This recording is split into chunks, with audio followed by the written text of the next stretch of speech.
A Rádio USP apresenta Programa Universidade 93,7.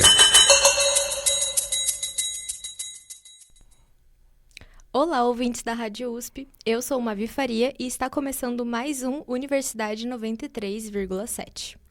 Eu sou o Guilherme Castro e também vou participar da nossa conversa de hoje. Olá!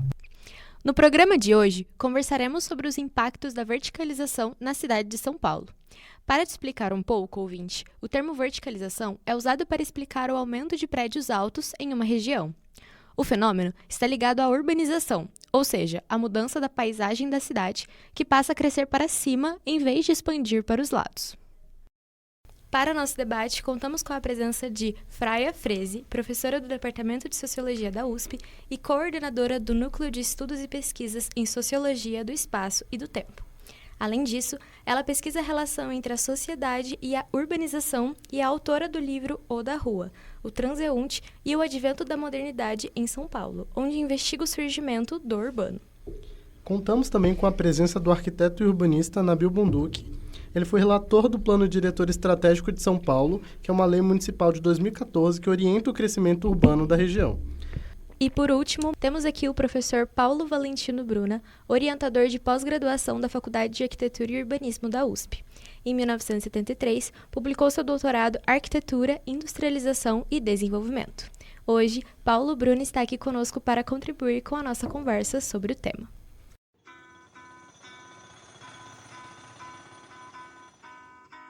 Cidade nas Alturas, com Nabil Bonduki, Fraia Freze e Paulo Bruna. Este é o terceiro e último episódio do nosso especial sobre a verticalização na cidade de São Paulo. Os arquivos dos programas anteriores já estão disponíveis no nosso site, usp.br/radiojornalismo. No especial de hoje, nossos convidados debatem a questão do patrimônio histórico.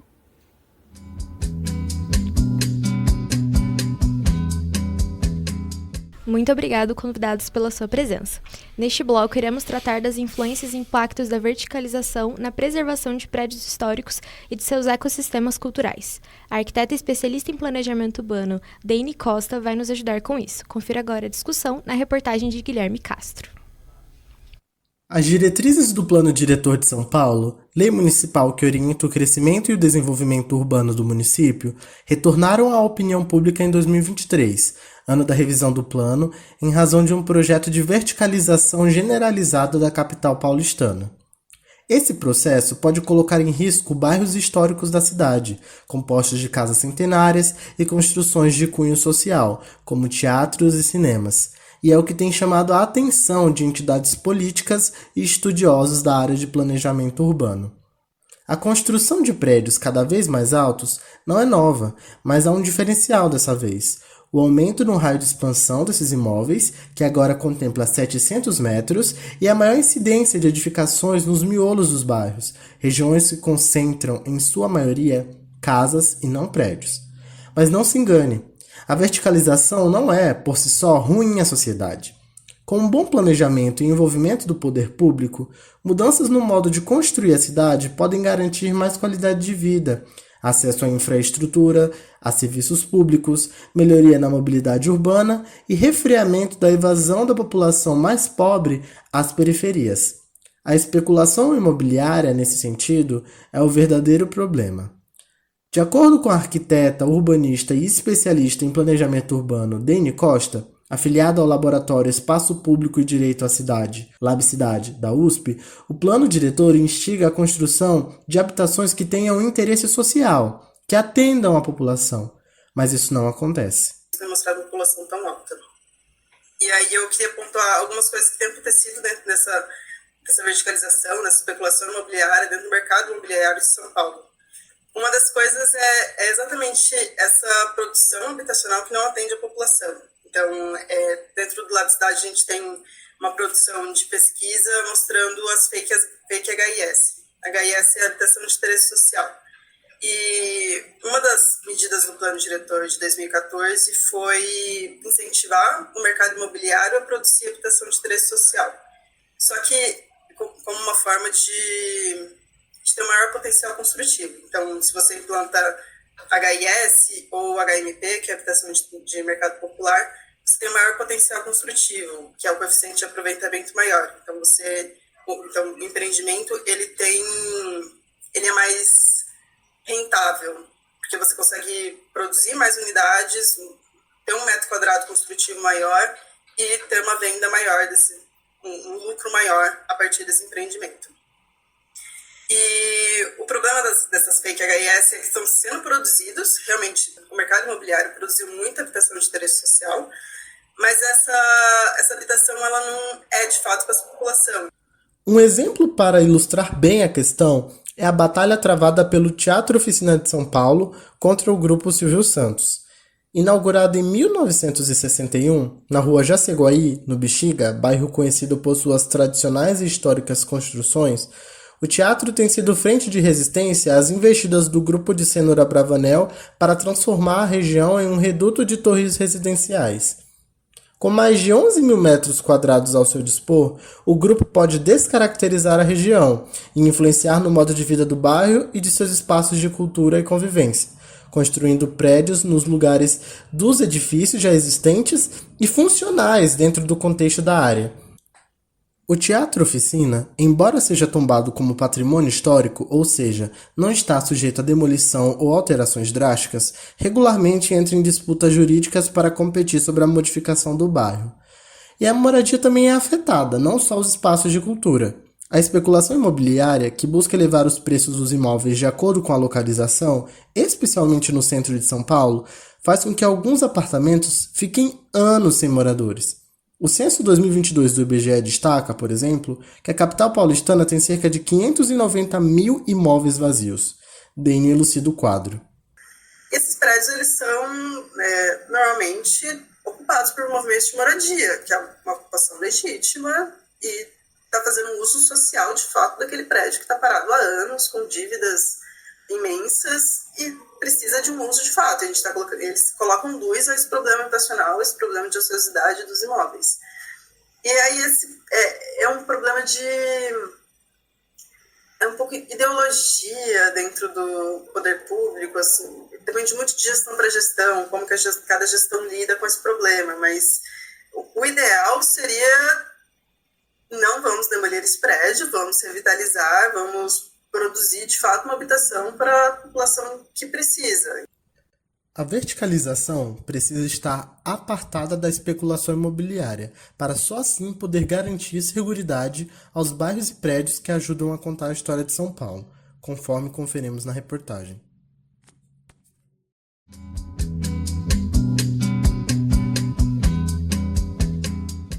Quais as possibilidades para remediar esse avanço dos prédios sobre construções mais antigas? Pode ir Fraia, depois Nabil e depois Paulo. De novo, eu não vou vir com uma resposta em torno de projeto, porque não é, né, enfim, não é por aí que eu penso esse negócio. Eu estou mais preocupada mesmo em entender. Eu acho que no final dessa reportagem apareceu ali um equacionamento que eu acho que é fundamental nessa discussão e que eu vejo que aqui acaba muitas vezes, mesmo nas perguntas que vocês têm feito, acaba um pouco ficando... O risco é grande de se ficar misturado a tal especulação imobiliária e a verticalização. Quer dizer, não são a mesma coisa e não toda verticalização precisa estar, digamos, impregnada de especulação imobiliária, né? Então, a meu ver, é isso que torna um pouco difícil, assim, fazer um pouco a distinção. Porque, assim, né, quer dizer, se a gente não toma cuidado, fica assim, nossa, verticalização é terrível, é um horror para a cidade. Mas não é necessariamente. Então, eu acho que esse é um cuidado, assim, que eu acho que... Para eu até poder pensar, né? Então, a outra coisa que eu ia pensar, pensando um pouco, né? Que eu acho que é essa pergunta que está... Uma pergunta que eu acho que eu gostaria, que eu acho que eu posso contribuir, é quando você se preocupa em pensar um pouco...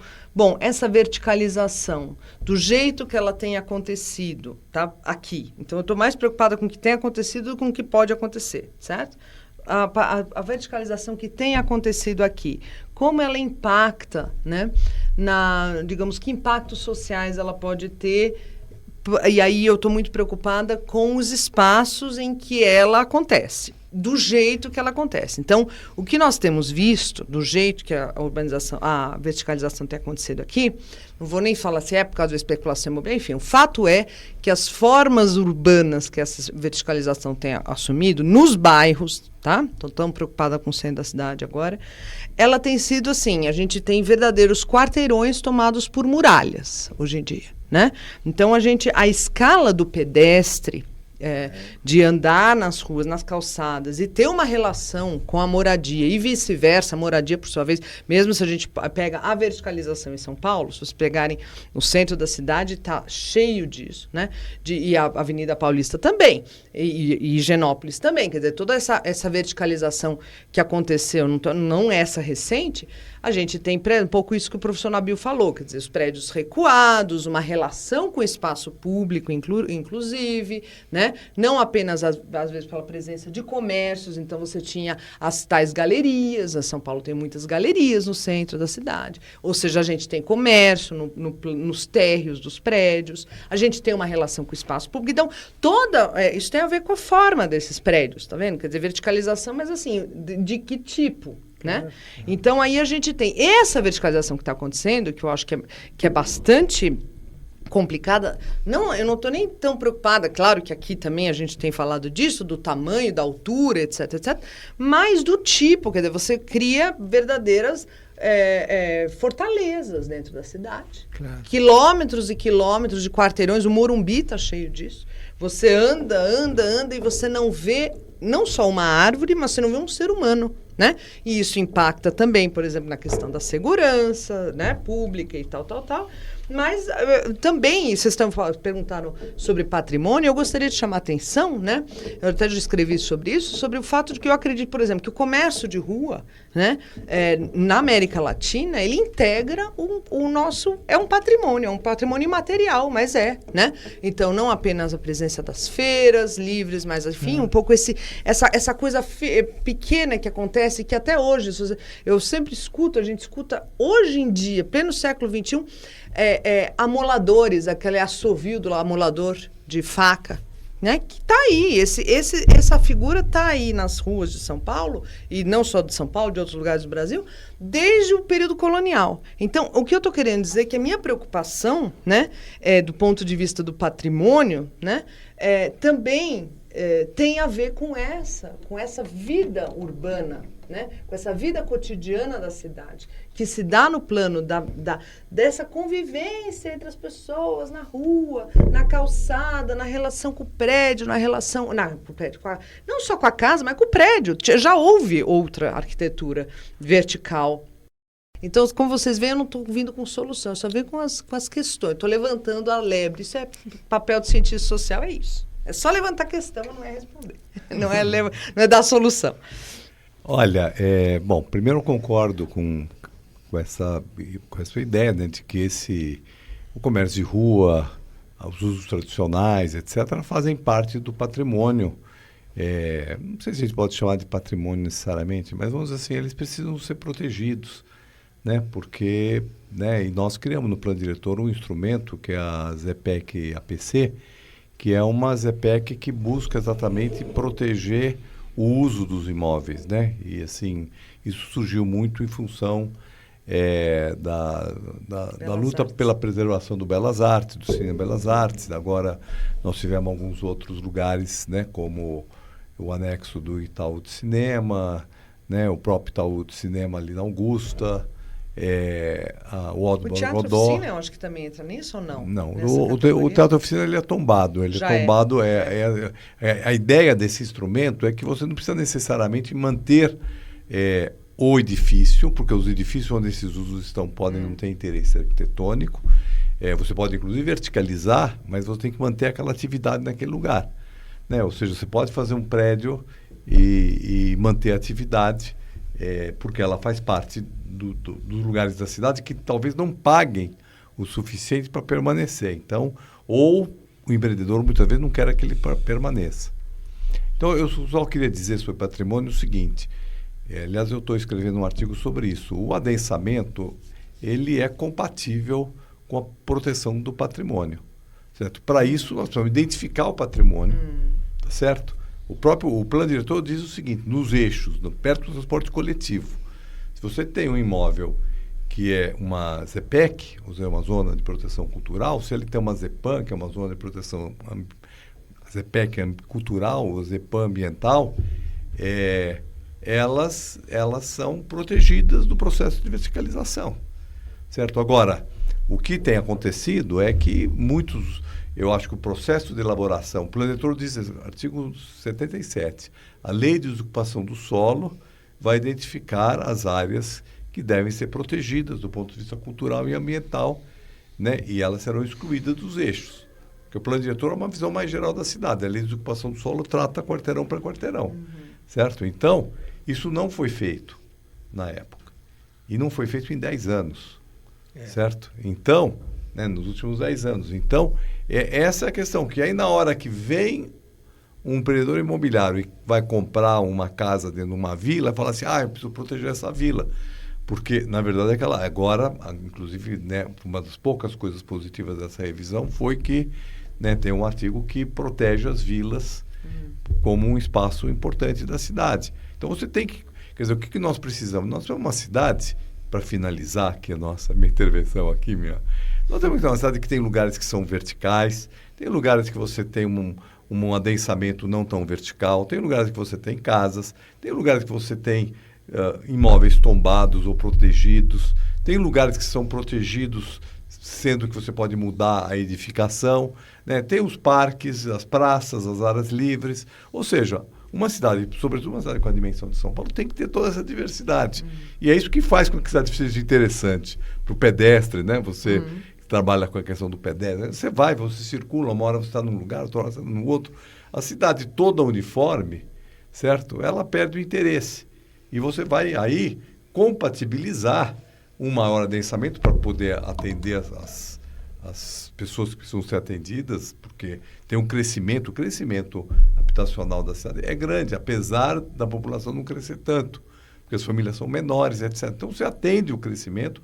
O mercado imobiliário pode atuar, mas ele não pode atuar em qualquer lugar, porque o problema é que o mercado imobiliário ele tem uma lógica que é procurar ciscar o terreno mais barato, certo? E preferindo nos bairros mais, né, nos bairros, vamos dizer assim, do centro expandido, porque aí vai ter uma rentabilidade maior, né? E isso faz com que você tenha uma verticalização dispersa, que é um prédio no meio de um quarteirão cheio de casas, certo? O que é uma coisa que aí sim gera sombra inadequada, certo? Então, né, nós temos que ter, para isso que serve o planejamento, né? Garantir essa diversidade, garantir a proteção do patrimônio ambiental, cultural, né? E garantir também, uma coisa que nós falamos um pouco, garantir também o espaço da população mais pobre, que são as zonas especiais de interesse social, né? Ou essa combinação de você ter no próprio empreendimento de classe média, você ter um empreendimento de interesse social, né? Combinado dentro do mesmo lote. Ou seja,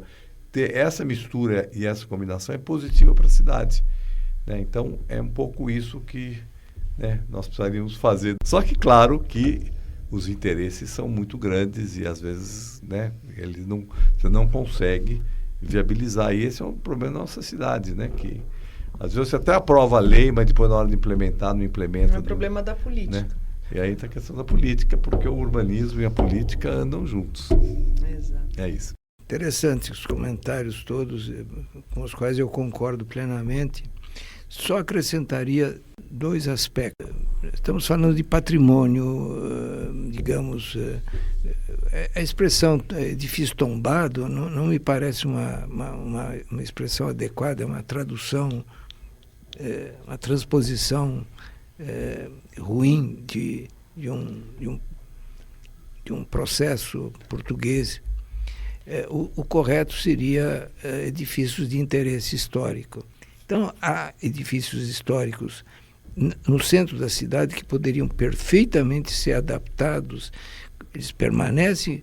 Você citou um que hoje é a Secretaria de Cultura do município. Excelente transformação de um edifício histórico, sem a menor dúvida, é possível fazer mantendo as características históricas do edifício.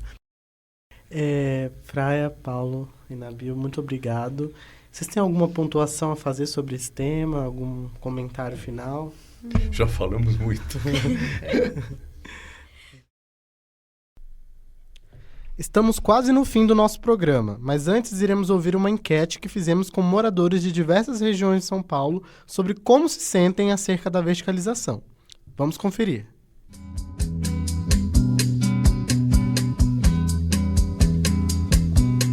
Me chamo Carlos Alberto Oliva, eu moro na região do Butantã faz uns 50 anos.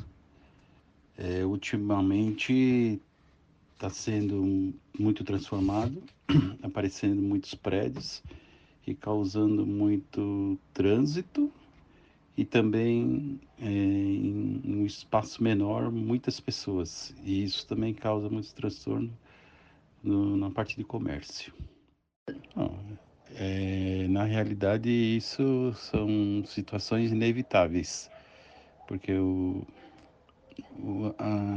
as pessoas necessitam de residências dessa forma e nos espaços que vão se afastando cada vez mais do centro, e esses prédios vão aparecendo cada vez mais. Então são situações inevitáveis, não tem como fugir dessa situação. Meu nome é Arthur, eu moro na Vila Mariana. E, bem, sobre a verticalização, eu tenho alguns pontos negativos e alguns pontos positivos. O principal negativo é, no meu caso, está sendo construído um prédio, derrubaram algumas casas na frente do meu prédio e está sendo construído um super prédio enorme que vai tampar toda a entrada de sol, de luz natural no meu quarto, no meu apartamento. E por um lado positivo, tem 2 prédios enormes sendo construídos na minha rua. E por um lado positivo, traz mais segurança de noite, porque esses prédios estão contando com segurança na calçada 24 horas, principalmente no período noturno. Então, por esse motivo, acaba sendo mais tranquilo. Oi, eu sou técnica de laboratório, resido no Parque São Jorge, Zona Leste. Eu vou falar sobre um prédio que foi construído literalmente encostado à minha residência. Durante a construção em si, acarretaram muitas coisas, muitos conflitos, como desde um monte de pó na minha casa, até destruírem o quintal com entulho, até terem que chegar a um nível de ter que refazer o piso do quintal. Teve muito conflito num quesito de tentarem assaltar a minha residência por conta de tentarem entrar no prédio e a residência ser separada por um muro não muito alto do prédio inicialmente. Então as pessoas tentavam entrar na construção para pegar o material e tentavam entrar na minha casa, né, consequentemente. Além disso, eles optaram por não contratar segurança em si, então acabava que eles pegavam cachorros para ficar de guarda na construção, né, do prédio. Nisso foram 2 cachorros mortos e mesmo assim eles continuaram a pegar os cachorros para colocar, mesmo com esses 2 incidentes. E eu acabei perdendo a privacidade na minha casa por conta de o prédio ser literalmente virado para o meu quintal. E mesmo eles reconstruindo o muro que acabou sendo demolido no meio da construção, não fez muita diferença, né, por ser um muro baixo, e teve muita poluição sonora também. Como eu moro num bairro, né, residencial, os meus pais, minha família, inclusive meus avós de idade, a gente não estava acostumado com barulho e acabou que a gente sofria muito por conta disso. Era barulho de obra o tempo todo e a obra ela foi muito estendida. No tempo que ela deveria ter terminado, ela não terminou, porque eles queriam economizar. Então a gente acabou sofrendo muito por conta disso, né? A nossa casa foi muito danificada. Eu sou a Maria Eduarda Cardim, eu tenho 20 anos e eu moro no bairro de Pinheiros. Eu moro nesse bairro a minha vida toda. E no meu prédio, especificamente, há uns 7 anos.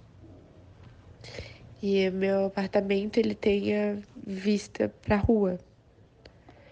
Ou melhor, tinha, porque agora na frente construíram um prédio de, com certeza, mais de 30 andares.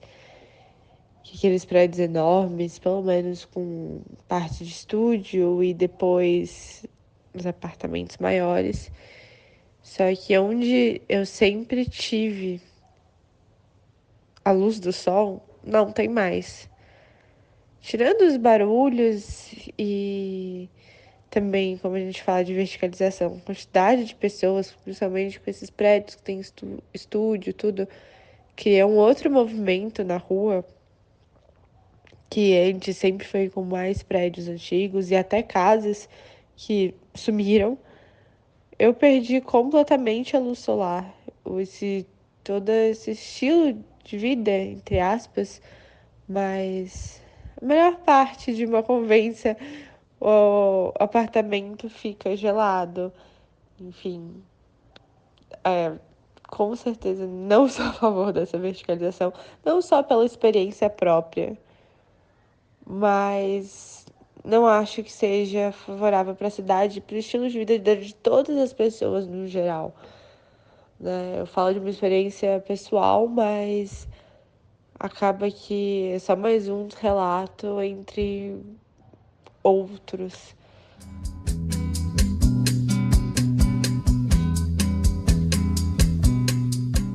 Caro ouvinte, infelizmente estamos chegando ao fim do Cidade nas Alturas. No episódio de hoje, a gente teve a oportunidade de ouvir e debater com a professora Fray Freze, do Departamento de Sociologia da USP, o arquiteto e urbanista Nabil Bonduki e o professor Paulo. E eu agradeço muito a presença de todos vocês.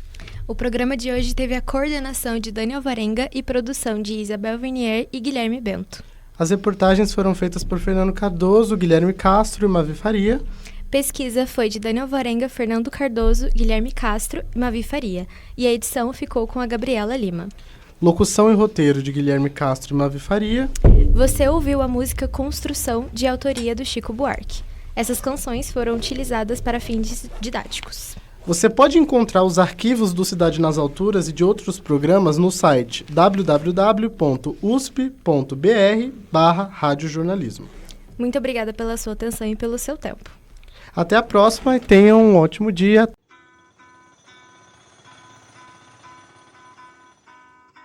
Cidade nas Alturas, com Nabil Bonduki, Fray Freze e Paulo Bruna.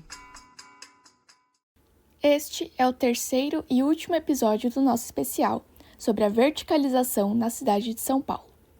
Os arquivos dos programas anteriores já estão disponíveis no nosso site, usp.br/radiojornalismo. A Rádio USP apresentou Programa Universidade 93,7.